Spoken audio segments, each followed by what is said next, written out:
नमस्कार दोस्तों, अभी हाल ही में राज्यसभा के डिप्टी चेयरमैन को इलेक्ट किया गया और अभी हाल ही में उन्हें हटाने के लिए अविश्वास प्रस्ताव भी लाया गया। आज हमारी चर्चा का संदर्भ बिंदु भी यही है। आप अक्सर समाचारों में देखते हैं कि कभी लोकसभा में तो कभी राज्यसभा में सदस्य उपद्रव और अनुशासनहीनता करते हैं। ऐसे में हमारे लोकतंत्र और संसद दोनों की ही गरिमा प्रभावित होती है। इस संसदीय गरिमा और सदाचार को सुनिश्चित करने का कार्य लोकसभा में लोकसभा स्पीकर का और राज्यसभा में राज्यसभा के सभापति का होता है और राज्यसभा के सभापति भारत के उपराष्ट्रपति भी होते हैं। अगर हम राज्यसभा की ही बात करें तो राज्यसभा के चेयरमैन की अनुपस्थिति में डिप्टी चेयरमैन वह सभी कार्य करते हैं जो सामान्यतः चेयरमैन को करने होते हैं। आज हम इशू इन द न्यूज के अंतर्गत डिप्टी चेयरमैन के इसी पद की बात करेंगे। तो स्वागत करता हूं आप सभी का। मेरा नाम है Mukund Madhav Sharma. So friends, let's start with a brief introduction of chairman and deputy chairman of Rajya Sabha. तो सबसे पहले हम देख लेते हैं दोस्तों, आखिरकार संवैधानिक प्रावधान क्या क्या है। संवैधानिक प्रावधानों की अगर बात करें तो article 89, article 90, article 91 and article 92 ये सभी प्रावधान संबंधित हैं किससे? राज्यसभा के सभापति से और उपसभापति से, मुख्य रूप से उपसभापति से। क्योंकि आर्टिकल 89 क्लॉज 1 की बात करें तो यह दिया गया है कि राज्यसभा के सभापति जो भारत के उपराष्ट्रपति राज्यसभा के पदेन सभापति होंगे। The vice president of India shall be ex officio chairman of council of states. तो जो भी व्यक्ति उपराष्ट्रपति होगा वह राज्यसभा का पदेन सभापति अपने आप ही हो जाएगा। यह प्रावधान दिया गया आर्टिकल 89 क्लॉज 1 में चेयरमैन के बारे में। और आर्टिकल 89 क्लॉज 2 की अगर हम बात करें तो दोस्तों इसमें दिया गया है डिप्टी चेयरमैन के बारे में। इसमें क्या दिया गया है कि राज्यसभा अपने किसी सदस्य को अपना उपसभापति चुनेगी और जब उपसभापति का पद भी रिक्त होगा तब राज्यसभा किसी अन्य सदस्य को अपना उपसभापति चुन सकेगी। The council of states shall choose a member of the council to be deputy chairman. और अगर वो भी वेकेंट है तो क्या होगा?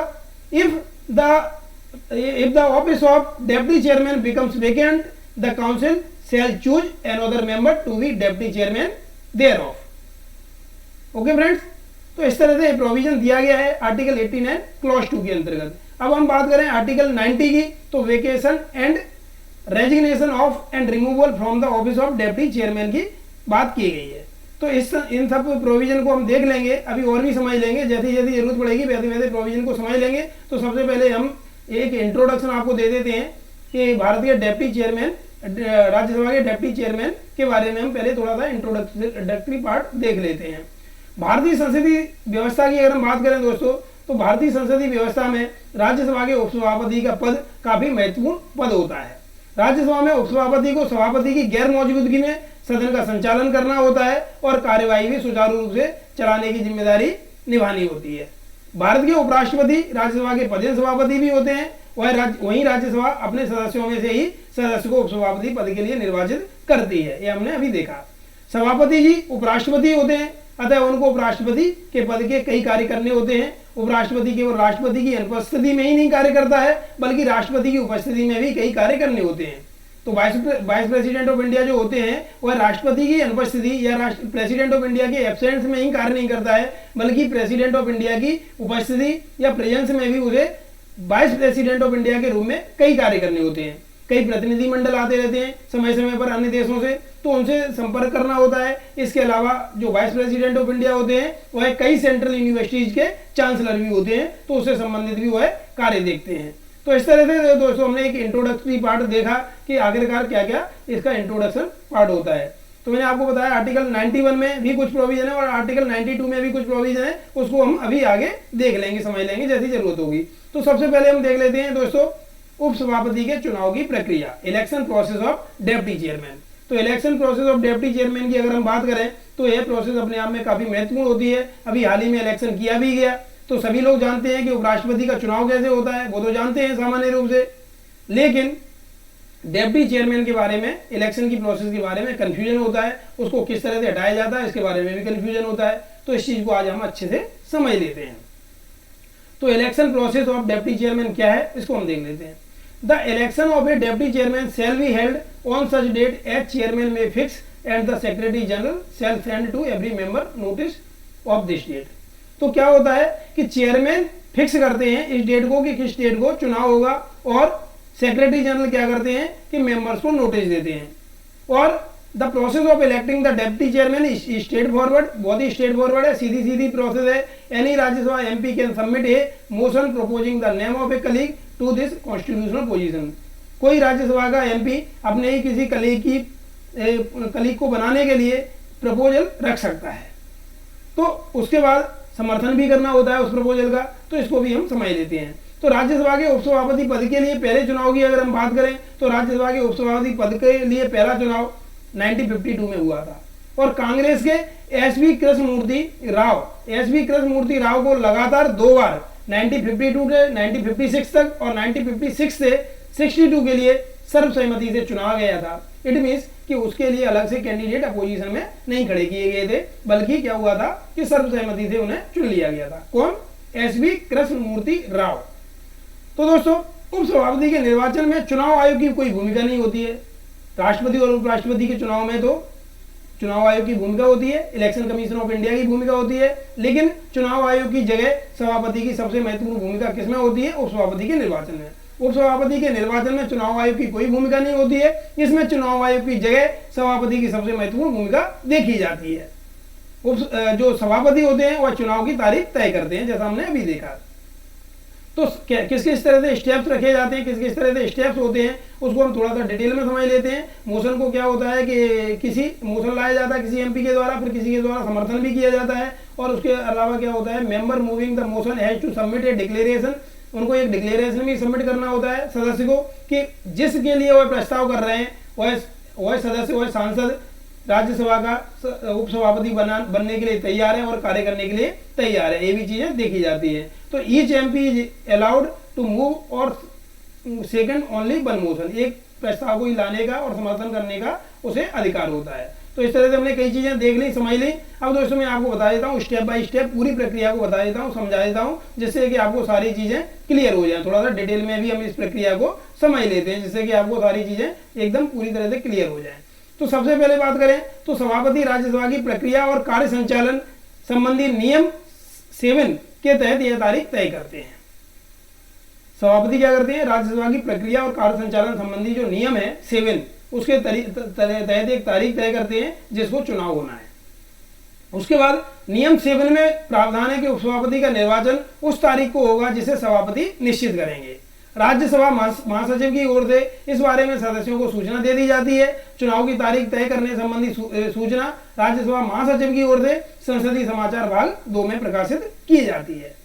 सामान्यतः सत्र के प्रारंभ होने के पहले दिन ही चुनाव होता है। चुनाव करने के लिए नामांकन एक दिन पहले 12 बजे तक आ सकते हैं। सदन का कोई सदस्य अपने सहयोगी का नाम इस पद के लिए प्रस्तावित कर सकता है, जो मैंने अभी आपको बताया। कोई भी सदस्य प्रस्तावित कर सकता है, सदन का कोई भी सदस्य अपने सहयोगी का नाम इस पद के लिए प्रस्ताव दे सकता है। उसके लिए चुनाव के लिए तय तिथि के पहले दिन के दोपहर पूर्व तक, दैट मीन्स 12 बजे से पहले तक, कोई भी सदस्य ऐसे प्रस्ताव की महासचिव को लिखित रूप से सूचना दे सकता है। प्रस्ताव का अन्य सांसद की ओर से समर्थन किया जाना भी आवश्यक होता है कि अन्य सदस्य भी उसका समर्थन करे। प्रस्ताव पेश करने वाले सदस्य को घोषणा पत्र भी देना होता है। इसमें इसका उल्लेख करना अनिवार्य होता है कि प्रस्तावित सांसद इस पद के लिए चयनित होने के बाद उपसभापति के तौर पर काम करने के लिए वह इच्छुक है और उसके बाद वह काम करने के लिए तैयार है, विलिंग है। वो घोषणा पत्र पर प्रत्याशी का हस्ताक्षर जरूरी होता है जो बनना चाहता है उपसभापति। राज्यसभा के प्रत्येक सदस्य को एक प्रस्ताव पेश करने और एक का समर्थन करने का अधिकार है। एक प्रस्ताव पेश कर सकता है और एक का वह समर्थन कर सकता है। जिस दिन चुनाव की तारीख तय होती है उस दिन उपसभापति पद के लिए क्या होता है? जिस दिन चुनाव की तारीख तय होती है उस दिन क्या होता है? उस दिन उपसभापति पद के लिए सांसद के नाम का प्रस्ताव पेश होने के बाद राज्यसभा इस पर क्या करती है? विचार करती है। और कार्यावली में जिस सदस्य के नाम का कोई प्रस्ताव हो वह नाम पुकारे जाने पर प्रस्ताव उपस्थित करेगा। प्रस्ताव क्या करेगा? अवेलेबल कराएगा। प्रस्ताव को क्या करेगा? उपस्थित कराएगा। फिर उसके बाद क्या होगा? प्रस्ताव उपस्थित करेगा। उसके बाद भी कुछ प्रक्रिया होती है। जो प्रस्ताव उपस्थित और विधिवत रूप से अनुमोदित हो गए हों वे एक एक करके उसी क्रम में रखे जाएंगे जिसमें वे उपस्थित किए गए हों। जो प्रस्ताव जैसे प्रस्ताव रखे जाते हैं, जो प्रस्ताव जैसे उपस्थित और विधिवत अनुमोदित हो गए हैं तो वो क्या होता है? एक एक करके उसी क्रम में रखे जाते हैं जिस क्रम में वे उपस्थित किए गए हों। अगर जरूरी हुआ तो मत विभाजन के जरिए निर्णय भी हो जाता है। एक से ज्यादा सांसदों के नाम के प्रस्ताव आने की स्थिति में मत विभाजन या वोटिंग के माध्यम से निर्वाचन का फैसला हो जाता है। अगर कोई प्रस्ताव सदन से मंजूर कर लिया जाता है तो पीठासीन अधिकारी बाद के प्रस्तावों को नहीं रखते हैं और स्वीकृत प्रस्तावों में जिस सदस्य का नाम है उसे पीठासीन अधिकारी राज्यसभा का उपसभापति चुनने जाने की घोषणा कर देते हैं। ओके दोस्तों, यहां तक क्लियर है। उपसभापति के चुनाव के समय सभापति पीठासीन होते हैं। इस तरह से उपसभापति का निर्वाचन प्रस्ताव के तहत होता है, जिसकी स्वीकृति पर उपसभापति चुने जाने की घोषणा कौन करते हैं? सभापति करते हैं। क्या होता है? उपसभापति चुने जाने की घोषणा कौन करता है? सभापति जी करेंगे, ऑब्वियस सी बात है, क्योंकि सभापति की प्रेजेंस में ही उपसभापति के चुने जाने की प्रक्रिया संपन्न हो रही है। हालांकि सदन में किसी सांसद के नाम पर सहमति बनने के बाद उसे सर्वसहमति से राज्यसभा का उपसभापति चुनने जाने की व्यवस्था होती है। सर्वसहमति जब हो गई तो क्या होता है कि फिर आराम से चुन लिया जाएगा। निर्वाचन के बाद क्या होगा? निर्वाचन के बाद जो सामान्यतः कन्वेंशन है वो निर्वाचन के बाद सभापति उपसभापति का अभिनंदन करते हैं कि आपको चुन लिया गया, अभिनंदन करते हैं। इसके बाद राज्यसभा के नेता और विपक्ष के नेता उपसभापति को सभापति के आसन तक ले जाते हैं।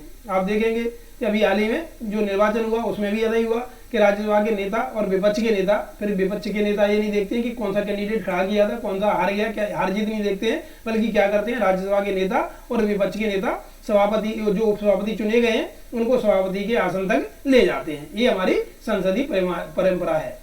इसके बाद सदन के सभी दलों के जो सदस्य होते हैं उनको कॉन्ग्रेचुलेट करते हैं, बधाई देते हैं, जिसका उपसभापति की ओर से थैंक यू दिया जाता है, उपसभापति की ओर से उत्तर उसका दिया जाता है। उपसभापति अपने निर्वाचन की तारीख से पद धारण करते हैं। उपसभापति जो होते हैं, डिप्टी चेयरमैन होते हैं, अपने निर्वाचन की तारीख से ही पद धारण कर लेते हैं। अब आप सोचेंगे कि अभी इलेक्शन हो रहा था, उनका इलेक्शन हो रहा था राज्यसभा के सभापति या चेयरमैन की प्रेजेंस में, अब जैसे ही पद धारण किया तो वो कहाँ जाएंगे? तो वो क्या होता है, कन्वेंशन है कि वो पद छोड़ देते हैं, वो पद छोड़ के चले जाते हैं। मतलब जो राज्यसभा के सभापति हैं वो राज्यसभा के सभापति रहते हैं, लेकिन उस समय के लिए चले जाते हैं और उपसभापति जी क्या करते हैं, निर्वाचन की तारीख से पद धारण कर लेते हैं, चेयर पे बैठ जाते हैं। यहाँ तक मैंने आपको कॉम्प्रिहेंसिव तरीके से प्रोसेस बता दी है, सारी चीज़ें। उम्मीद करता हूँ कि आपको सारी चीज़ें समझ में आ गई होंगी। यही सारी चीज़ें इंग्लिश में, यही सारी चीज़ें हिंदी में। ओके दोस्तों, यही सारी चीज़ें मैंने आपको सारी चीज़ें बता दिया है। The deputy chairman is the one position that is elected solely by member of Rajya Sabha. दोस्तों आपको बताइए कि डेप्टी चेयरमैन होता है वह पूरी तरह से राज्यसभा के द्वारा ही चुना जाता है, लेकिन जब हम बात करते हैं वाइस प्रेसिडेंट ऑफ इंडिया की या राज्यसभा के सभापति की तो उसमें लोकसभा की सहमति भी लेनी आवश्यक होती है। समझ रहे? तो इसमें क्या होता है कि all the then members of Rajya Sabha, तत्कालीन समस्त सदस्यों के बहुमत से क्या होता है, ये निर्णय लिया जाता है राज्यसभा के सभापति के लिए भी और राज्यसभा के उपसभापति के लिए भी। तो लेकिन राज्यसभा के उपसभापति के लिए क्या होता है, केवल राज्यसभा की भूमिका होती है। लेकिन राज्यसभा के जब सभापति की बात करें या वाइस प्रेसिडेंट ऑफ इंडिया की बात करें तो उसमें लोकसभा की भी सहमति लेनी आवश्यक होती है। हालांकि प्रस्ताव लाया जाता है राज्यसभा में ही पहले। ओके दोस्तों, यहाँ तक क्लियर हो गई सारी चीजें। अब हम थोड़ा सा और आगे बढ़ के चीजों को देखते हैं प्रोसेस के बाद। अब देख लेते हैं what are the roles and functions of deputy chairman. आखिरकार डेप्टी चेयरमैन के क्या रोल एंड फंक्शंस होते हैं उसको हम थोड़ा सा समझ लेते हैं कि आखिरकार डेप्टी चेयरमैन के रोल एंड फंक्शंस क्या होते हैं। The deputy chairman perform the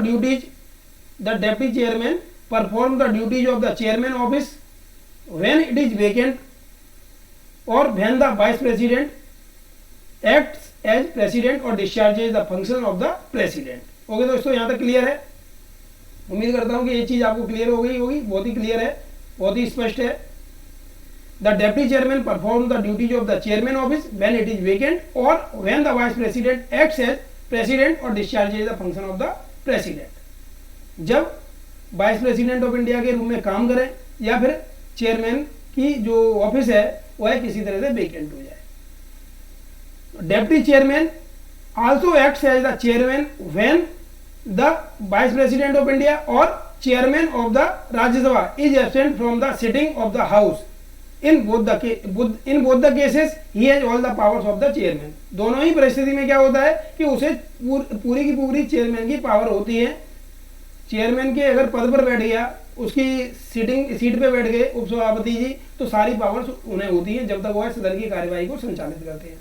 the deputy chairman also plays a critical role in ensuring the smooth running of the house. Smooth running of the house में उनकी काफी महत्वपूर्ण भूमिका देखी जाती है। ये सारी चीजें मैंने आपको बता दी। अब हम थोड़ा सा चीज़ों को और डिटेल में देख लेते हैं कि आखिरकार और क्या क्या पावर्स होती हैं राज्यसभा के सभापति की। डिप्टी चेयरमैन की अगर हम बात करें कि क्या पावर होती है, तो डिप्टी चेयरमैन दोस्तों मैं आपको बताना चाहूंगा, डिप्टी चेयरमैन जरूर लिखा हुआ है पद के सामने, लेकिन चेयरमैन का वह सबॉर्डिनेट नहीं होता है। राज्यसभा के सभापति या भारत के उपराष्ट्रपति के अधीनस्थ पद नहीं है डिप्टी चेयरमैन, बल्कि डायरेक्टली रिस्पॉन्सिबल होता है वह राज्यसभा के प्रति। The deputy chairman is entitled to a regular salary and allowances which are fixed by the parliament and are charged on the consolidated fund of India. The deputy chairman have the same power as the chairman when presiding over the council, and all references to the chairman in the rules shall in these circumstances be deemed to be references to any such person so presiding। जो भी presiding कर रहा है, जो भी presiding officer है, चाहे वह डेप्टी चेयरमैन हो, उसे वह सारी शक्तियां रहती हैं जो चेयरमैन को रहती हैं, जब तक वह सदन की कार्यवाही को संचालित करते हैं। तो यहाँ तक आपको सारी चीजें क्लियर हो गई होंगी। अब मैं आपको बताना चाहूंगा कि थोड़े से रोल और फंक्शन को और थोड़ा सा हम डिटेल में देख लेते हैं, समझ लेते हैं। जैसे संवैधानिक प्रोविजन की अगर हम बात करें तो आर्टिकल 91 में इसके बारे में प्रोविजन दिया हुआ है कि सभापति के पद के कर्तव्यों का पालन करने या सभापति के रूप में कार्य करने की सभापति की क्या क्या शक्तियां होती हैं, ये आर्टिकल 91 में प्रोविजन दिया गया है। तो मैंने आपको बता ही दिया था कि जब सभापति का पद रिक्त होता है, ऐसी अवधि में जब उपराष्ट्रपति राष्ट्रपति के रूप में कार्य कर रहा हो, तब भी ऐसे कार्यों का निर्वहन कौन करता है, वह करता है उपसभापति। ये मैंने आपको बताया। और इसके अलावा राज्यसभा की कोई बैठक है और सभापति उससे अनुपस्थित है, तो उपसभापति या यदि उपसभापति भी अनुपस्थित हो जाता है तो क्या होगा, तो राज्यसभा की प्रक्रिया के जो नियम है उनके द्वारा जैसा निर्धारित किया जाता है वैसा वह सभापति के रूप में कार्य करता है, वैसा सदस्य। ओके दोस्तों, यहाँ तक आपको चीजें क्लियर हो गई होंगी उम्मीद करता हूँ। अब उपसभापति और क्या क्या कार्य करते हैं, तो उपसभापति की अगर हम बात करें तो उपसभापति समय समय पर जो लंबित होते हैं कार्य, राज्यसभा में कई लंबित कार्य होते हैं, तो ऐसे में विभिन्न दलों के नेताओं से सलाह परामर्श के लिए अनौपचारिक बैठकों का आयोजन भी कर लेते हैं। संसद के सदनों के संयुक्त अधिवेशन में अध्यक्ष और उपाध्यक्ष की अनुपस्थिति में उपसभापति की ऐसी संयुक्त अधिवेशन की अध्यक्षता करते हैं। उपसभापति क्या करते हैं, उपसभापति संयुक्त अधिवेशन की अध्यक्षता कब करते हैं, जब लोकसभा का स्पीकर भी एब्सेंट है और लोकसभा का डिप्टी स्पीकर भी एब्सेंट है। तो कौन करेगा सदन की संयुक्त अधिवेशन की अध्यक्षता, संयुक्त अधिवेशन की अध्यक्षता करेंगे, ज्वाइंट सेशन की अध्यक्षता करेंगे, कौन करेंगे, डिप्टी चेयरमैन। अब डिप्टी चेयरमैन क्यों कर रहे हैं, चेयरमैन क्यों नहीं कर रहे हैं, भारत के उपराष्ट्रपति भी तो कर सकते थे, क्यों नहीं कर रहे हैं आखिरकार। तो मैं आपको बताना चाहूंगा दोस्तों कि भारत के उपराष्ट्रपति या राज्यसभा के सभापति, भारत के उपराष्ट्रपति ही राज्यसभा के पद सभापति होते हैं as per article 64 and as per article 89 clause 1। तो भारत के उपराष्ट्रपति इसलिए नहीं करते हैं ज्वाइंट सेशन की अध्यक्षता क्योंकि वह संसद के सदस्य नहीं होते हैं, संसद के सदस्य नहीं होते हैं, राज्यसभा के सदस्य नहीं होते हैं। लेकिन लोकसभा की स्पीकर की बात करें तो लोकसभा का स्पीकर लोकसभा का सदस्य होता है और डिप्टी स्पीकर भी लोकसभा का सदस्य होता है। तो दोनों के एब्सेंट में क्या होता है, उपराष्ट्रपति इसकी अध्यक्षता नहीं करेंगे ज्वाइंट सेशन की, बल्कि डिप्टी चेयरमैन ऑफ राज्यसभा इसकी अध्यक्षता करेंगे। तो यहां तक आपको क्लियर हो गया होगा। अब हम थोड़ा सा आगे और बढ़ते हैं कि आखिरकार उपसभापति जब पीठासीन ना हो तब क्या होगा।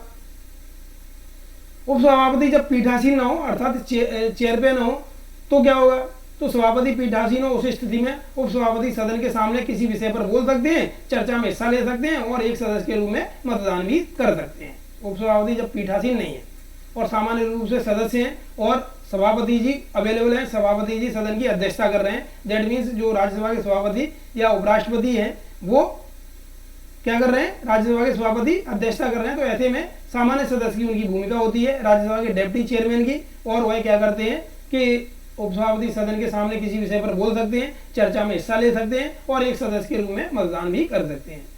ओके दोस्तों, परंपरा के अनुसार उपसभापति विधेयकों और संकल्पों को सदन में पेश नहीं करते हैं और ना ही सभापटल पर प्रश्न रखते हैं।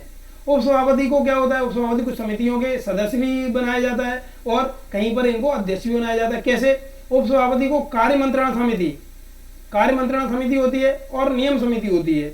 उपसभापति को कार्य मंत्रणा समिति या बिजनेस एडवाइजरी कमेटी भी कहते हैं और नियम समिति रूल कमेटी। उपसभापति को कार्य मंत्रणा समिति और नियम समिति का सदस्य बनाया गया है और उन्हें जनरल पर्पज कमेटी के सदस्य के रूप में भी नाम निर्देशित किया जाता है। जनरल पर्पज कमेटी के सदस्य के रूप में भी उन्हें क्या किया जाता है, नाम निर्देशित किया जाता है। अगर उपसभापति किसी अन्य संसदीय समिति के सदस्य हैं तो उन्हें उस समिति का क्या होगा, अध्यक्ष नियुक्त किया जाएगा।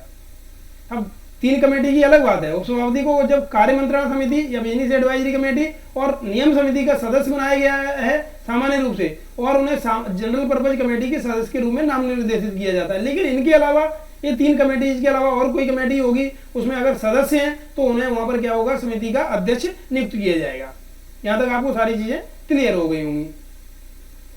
तो मैंने आपको काफी चीजें डिटेल में डिस्कस कर लिया। अब मैं थोड़ा सा आपको और आगे चीज़ों को ले चलता हूं, जिससे आप और अन्य चीज़ों को भी डिटेल में डिस्कस कर सकें। पावर एंड फंक्शंस हमने समझ लिए। अब हम देख लेते हैं कि एक्शंस क्या लिया जा सकता है एमपीज पर। अगर एमपी जैसे सदन में जब कार्यवाही कर रहे हैं, उपसभापति कार्यवाही का संचालन कर रहे हैं और अचानक से उपद्रव और उल्लंघन होने लगता है जो संसदीय परंपराओं के अगेंस्ट में होता है। अभी हाल ही में आपने कृषि सुधार विधेयकों पर देखा, काफ़ी उल्लंघन देखा, काफ़ी जो है माइक तोड़ा गया, रूल बुक फाड़ी गई, तो इस तरह से काफ़ी इंडिसिप्लिन की देखा गया। और हाल ही में क्या किया गया, 8 सांसदों को निलंबित भी किया गया, तो जिसका काफ़ी विरोध प्रदर्शन हुआ। रात भर उन्होंने बैठ के विरोध प्रदर्शन किया। फिर डिप्टी चेयरमैन क्या हुए, फिर उनके लिए चाय भी लेके आए, मीडिया में काफ़ी छाया भी रहा। तो इस तरह से कई मुद्दे देखे जाते हैं।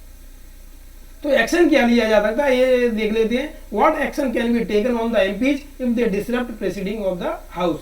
यदि वह कार्यवाही को बाधित करते हैं तो उन पर क्या एक्शन लिया जा सकता है। और अभी हाल ही में 8 एमपीज को रिसेंटली क्यों निलंबित किया गया, इसको भी हम समझ लेते हैं पूरे मुद्दे को। आखिरकार मुद्दा क्या है और किस तरह से क्या एक्शन लिया जा सकता है सांसदों पर।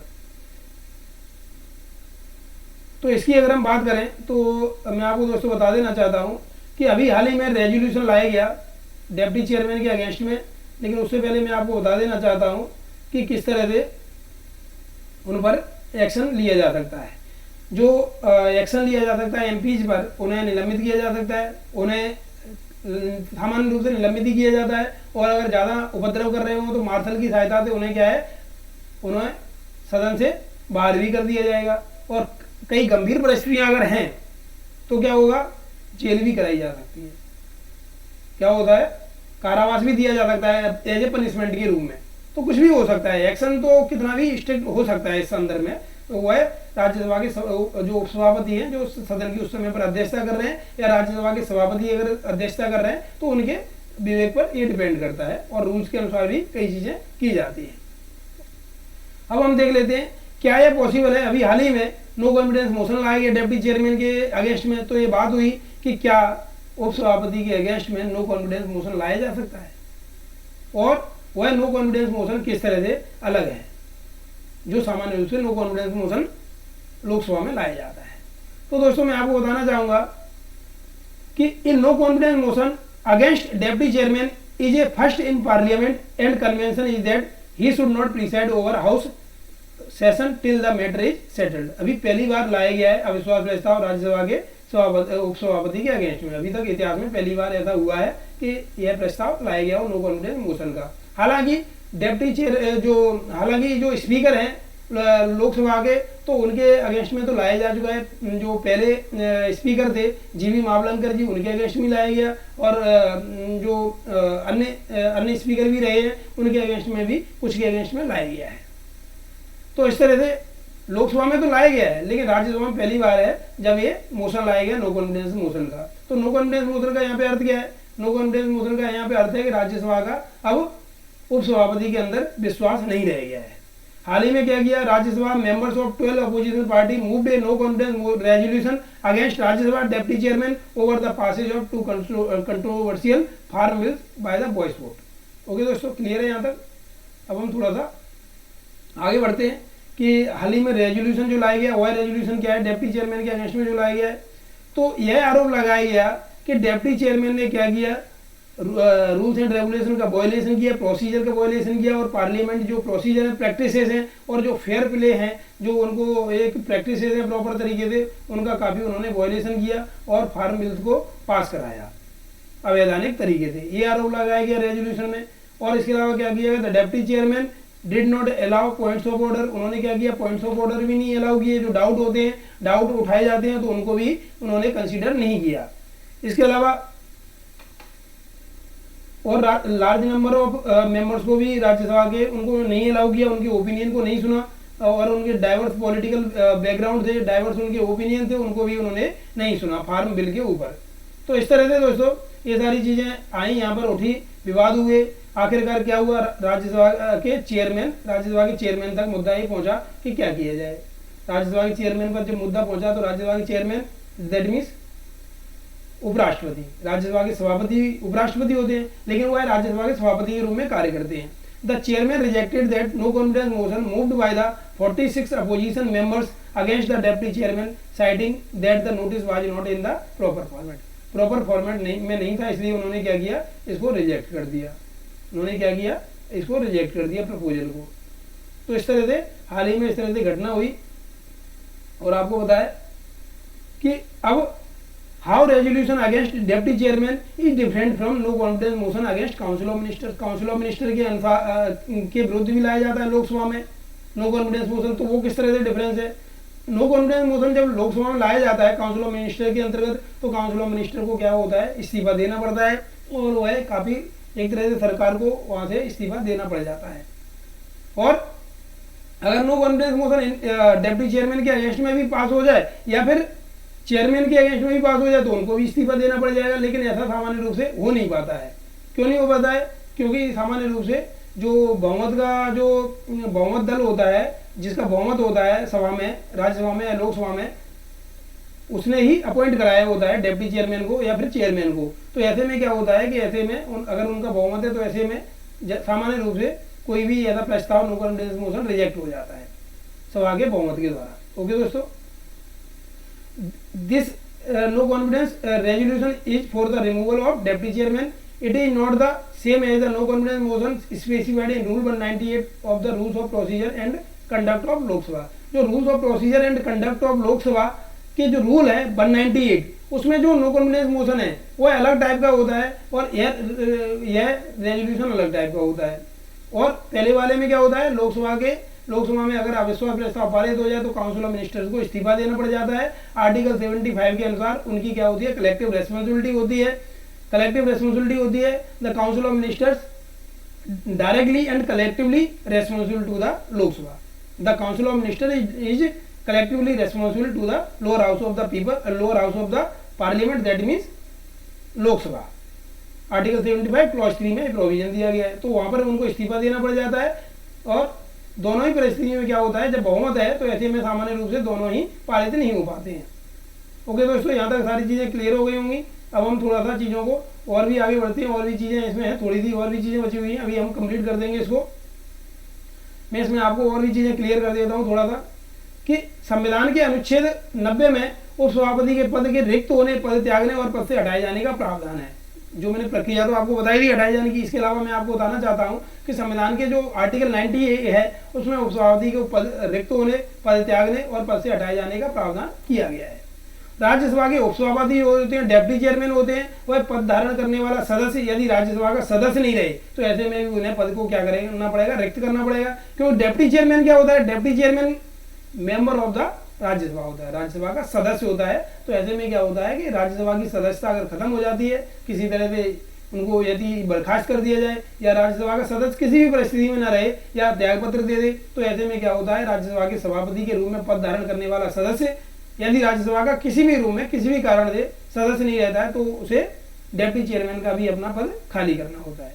उपसभापति या डेप्टी चेयरमैन किसी भी समय सभापति या राज्यसभा के सभापति या राज्यसभा के चेयरमैन या जिसे हम वाइस प्रेसिडेंट ऑफ इंडिया कहते हैं उसको संबोधित अपने हस्ताक्षर सहित लिखित अपना त्यागपत्र दे सकते हैं। तो डेप्टी चेयरमैन किसको अपना इस्तीफा देते हैं, चेयरमैन को देते हैं। यहाँ पर वाइस प्रेसिडेंट ऑफ इंडिया का उल्लेख नहीं होता है जब तक कार्यवाही संपादित की जाती है राज्यसभा की। तो यहाँ पर किसको देते हैं, डेप्टी चेयरमैन इस्तीफा देते हैं, अपना रेजिग्नेशन देते हैं सभापति को या चेयरमैन ऑफ राज्यसभा को। यहाँ तक आपको चीजें क्लियर हो गई होंगी। अब राज्यसभा के तत्कालीन जो समस्त सदस्य हैं उनके बहुमत से पारित संकल्प के द्वारा उपसभापति को पद से हटाया जा सकता है। और आपने देखा होगा कि जब सभापति की बात की थी और उपराष्ट्रपति की बात की थी तो आर्टिकल 67B को याद कीजिए, उसमें क्या लिखा था कि राज्यसभा के जो सभापति होते हैं उनको तत्कालीन समस्त सदस्यों के बहुमत से पारित संकल्प के द्वारा उनको भी हटाया जाता था। लेकिन उसमें क्या होता था, उसमें लोकसभा की भी परमिशन ली जाती थी, लोकसभा की सहमति ली जाती थी। तो इसी तरह से क्या होता है, राज्यसभा के तत्कालीन समस्त सदस्यों ऑल द देन मेंबर्स के बहुमत से पारित संकल्प के द्वारा उपसभापति को पद से हटाया जा सकता है। यहाँ तक क्लियर है। लेकिन क्या होता है, इस तरह के संकल्प को तब तक प्रस्तावित नहीं किया जाएगा जब तक कि उस संकल्प को प्रस्तावित करने का जो आशय होता है उसकी कम से कम 14 दिन की पूर्व सूचना न दे दी गई हो डिप्टी चेयरमैन को कि अब हम आपको हटाना चाहते हैं।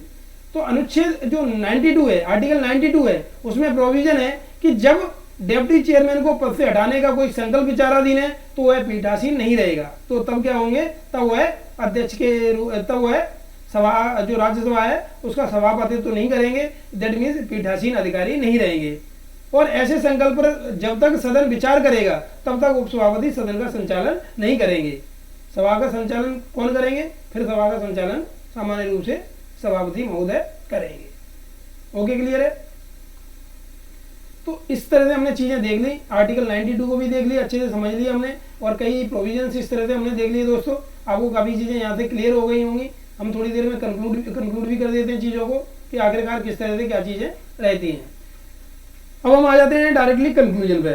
The deputy chairman is the one position that is elected solely by members of Rajya Sabha. Rajya Sabha के मेंबर्स के द्वारा ही पूरी तरह से इनको क्या किया जाता है, इलेक्ट किया जाता है। पूरी तरह से इनको इलेक्ट किया जाता है राज्यसभा के मेंबर से ही, और राज्यसभा के सदस्य होते हैं। लेकिन डिप्टी चेयरमैन तो राज्यसभा के सदस्य होते हैं, लेकिन चेयरमैन जो होते हैं वह राज्यसभा के सदस्य नहीं होते हैं, मेंबर नहीं होते हैं। कई बार प्रीलिम्स में इस तरह का क्वेश्चन आ जाता है, डाउट हो जाता है। The deputy chair is the one position that is elected solely by the member of Rajya Sabha. It is critical position not just because he steps in when there is a vacancy in the office of chairperson और vice president of India, but also because he plays a critical role in ensuring the smooth running of the house. तो parliamentary decorum को पूरा maintain करने का कार्य एक तरह से राज्यसभा के उपसभापति का तब होता है जब राज्यसभा के सभापति का पद वेकेंट हो या राज्यसभा के सभापति किसी वजह से सभापतित्व तो नहीं कर रहे हो, उसकी अध्यक्षता नहीं कर रहे हो। तो इस तरह से दोस्तों हमने देखा कि राज्यसभा के सभापति के अलावा, चेयरमैन के अलावा, राज्यसभा के डिप्टी चेयरमैन का पद भी संसदीय लोकतंत्र में काफी महत्वपूर्ण भूमिका निभाता है, और इसको वही कार्य करने होते हैं जो राज्यसभा के सभापति को करने होते हैं, और लोकसभा में लोकसभा के सभापति या लोकसभा के स्पीकर सभा में सामान्य कार्य संचालन करने का कार्य करते हैं। तो इस समय पर हम कह सकते हैं कि संसदीय लोकतंत्र में डिप्टी चेयरमैन की भी अपने आप में महत्वपूर्ण भूमिका होती है, और वह राज्यसभा में आचार विचार को सुनिश्चित करने का प्रयास करता है कि सदन में सभी सदस्यों का व्यवहार संतुलित और संयमित रहे। तो उनको क्या करता है, उनको संयमित करने का कार्य करता है, और अगर आवश्यकता पड़े तो दंडित भी किया जा सकता है। तो दोस्तों आपको उम्मीद करता हूँ यह मुद्दा आपको समझ में आया होगा। हाल ही में काफी चर्चा में रहा, हटाए जाने का मुद्दा भी चर्चा में रहा और इलेक्ट करने का मुद्दा भी चर्चा में रहा। तो किस तरह से क्या प्रक्रिया रहती है, हमने सारी चीजों को समझ लिया। दोस्तों उम्मीद करता हूं कि आपको ये सारी चीजें समझ में आई होंगी। तो मिलते हैं फिर नेक्स्ट वीडियो के साथ। Thanks for watching. Please like, comment, share and subscribe to my channel and don't forget to press on bell icon. Bell icon को भी दबाइए, तभी आपके पास नोटिफिकेशन रेगुलरली आएगा। Thank you very much.